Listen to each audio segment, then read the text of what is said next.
Shalom, selamat pagi kami sampaikan kepada Ibu, Bapak, Oma, dan Opa, sahabat PKLU dimanapun berada. Pada pagi hari ini, Rabu 4 Desember 2024, kembali dalam program SPMAB, saya dan PKLU GPIB membaca Alkitab.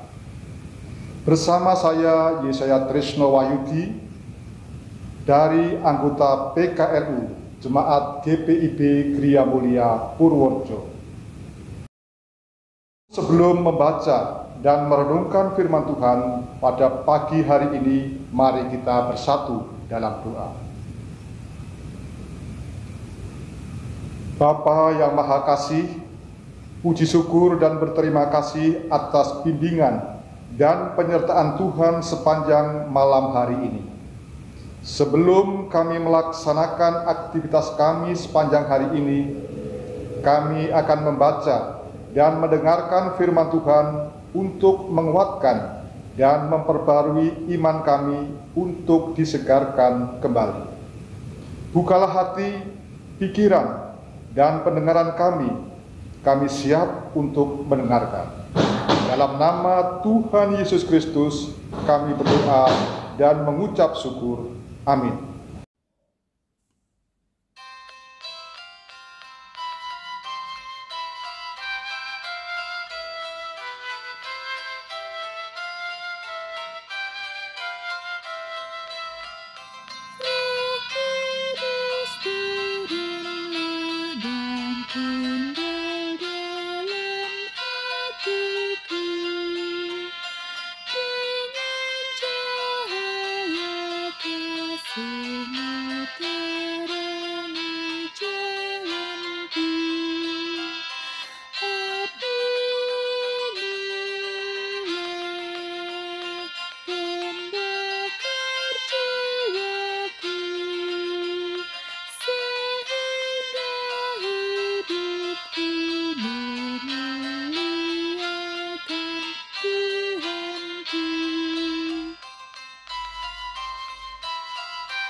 Adapun pembacaan Alkitab terambil dari Roma pasal 8 ayat pertama sampai dengan yang keempat, yang menyatakan demikian. Demikianlah sekarang tidak ada penghukuman bagi mereka yang ada di dalam Kristus Yesus. Roh yang memberi hidup telah memerdekakan kamu dalam Kristus dari hukum dosa dan hukum maut. Sebab apa yang tidak mungkin dilakukan hukum Taurat karena tak berdaya oleh daging, telah dilakukan oleh Allah dengan jalan mengutus anaknya sendiri dalam daging, yang serupa dengan daging yang dikuasai dosa. Karena dosa, ia telah menjatuhkan hukuman atas dosa di dalam daging, supaya tuntutan hukum Taurat digenapi di dalam kita, yang tidak hidup menurut daging, tetapi menurut roh. Demikian bacaan firman Tuhan pada pagi hari ini. Selanjutnya akan kami bacakan renungan dari SBU dengan tema Roh yang Memberi Pengharapan. Ada sejumlah orang yang sejak lahir terpenjara di dalam gua.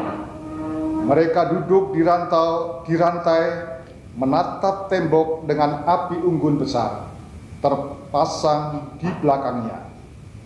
Dengan posisi seperti itu, para tahanan hanya dapat melihat tayangan yang terpantul pada tembok di depan mereka. Orang-orang tahanan itu tidak mengetahui bahwa yang mereka lihat hanya bayangan dari benda yang sesungguhnya. Pada suatu waktu, ada seorang tahanan terlepas dari gua, lalu tersadarlah dia bahwa apa yang selama ini diyakini benar ternyata salah. Apa yang selama ini dilihat hanyalah pantulan dari kenyataan atau bayangan dan dari yang sesungguhnya. Cerita tentang gua Plato ini menjelaskan bahwa tidak semua yang kita anggap benar adalah benar, karena bisa saja hanya bayangan atau khayalan dari kenyataan itu sendiri. Paulus dalam bacaan kita menjelaskan bahwa keyakinan tentang hukum Taurat sebagai penyelamat tidak tepat. Pelaksanaan hukum Taurat tidak dapat mematahkan kuasa dosa dalam diri manusia yang cenderung berdosa. Pembenaran oleh hukum Taurat hanya bayang-bayang atau ilusi tentang hidup merdeka dari dosa. Kemerdekaan dari dosa hanya dapat dilakukan oleh Yesus Kristus, Anak Allah yang menjadi serupa dengan manusia, telah menjatuhkan hukuman atas dosa di dalam daging. Atau manusia, agar manusia tidak hidup menurut daging tetapi menurut roh. Artinya, orang yang dimerdekakan dari dosa menyadari keterbatasan diri tetapi tidak memutlakkan keterbatasan itu. Sebaliknya, mereka yang mendapat kebenaran sejati dalam diri Yesus dimampukan untuk membangun hidup sesuai tuntunan Roh Kudus. Inilah kebenaran yang sesungguhnya, yaitu Roh Kudus, memberi pengharapan yang memerdekakan. Rajutlah hidup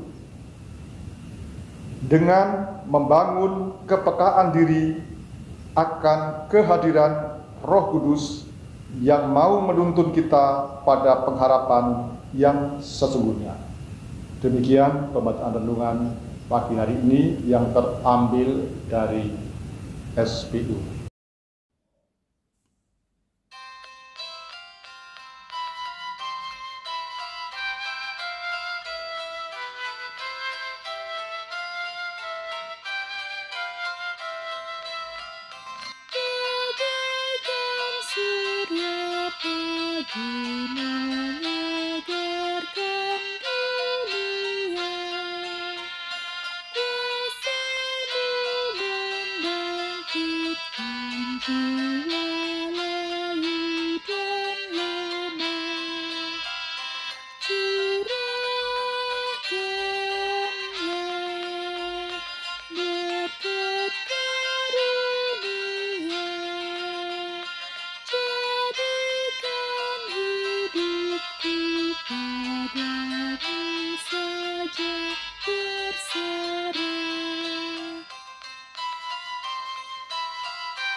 Mari kita bersatu dalam doa.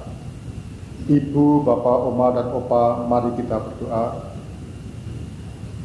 Kembali ya Bapak Tuhan, kami mengucap syukur dan berterima kasih atas kasih karunia Tuhan bagi kami semua. Sehingga kami bersama dengan sahabat PKLU GPIB dapat membaca dan merenungkan firman Tuhan pagi hari ini yang indah dengan baik. Kami berdoa untuk ibu, bapak, oma, dan opa dimanapun mereka berada. Berikan kekuatan dan kesehatan agar kami semua dapat melaksanakan aktivitas kami sepanjang hari ini dengan mandiri di dalam keterbatasan kami. Berkati juga untuk ibu, bapak, oma, dan opa yang pada hari ini sedang mengalami sakit maupun yang masih dalam proses penyembuhan, baik yang dirawat melalui tenaga medis maupun oleh keluarga. Kiranya roh kuasa Tuhan menjamah pada bagian yang sakit, ibu, bapak, oma, dan opa, sehingga mereka dapat dipulihkan kembali kesehatannya dengan kesembuhan. Kami serahkan semua ini ke dalam nama Tuhan dan mohon pengampunan kami. Juga berdoa untuk Dewan PKLU GPIB secara sinodal di dalam menjalankan tugas pelayanannya, agar mereka saling melengkapi untuk meningkatkan tugas pelayanannya, sehingga dapat menjangkau sahabat PKLU GPIB dimanapun mereka berada. Saya dan PKLU GPIB membaca Alkitab bersama. Kiranya damai sejahtera Tuhan selalu menyertai kami dan ampuni akan dosa serta kesalahan kami. Dalam nama Tuhan Yesus Kristus kami berdoa dan mengucap syukur. Amin.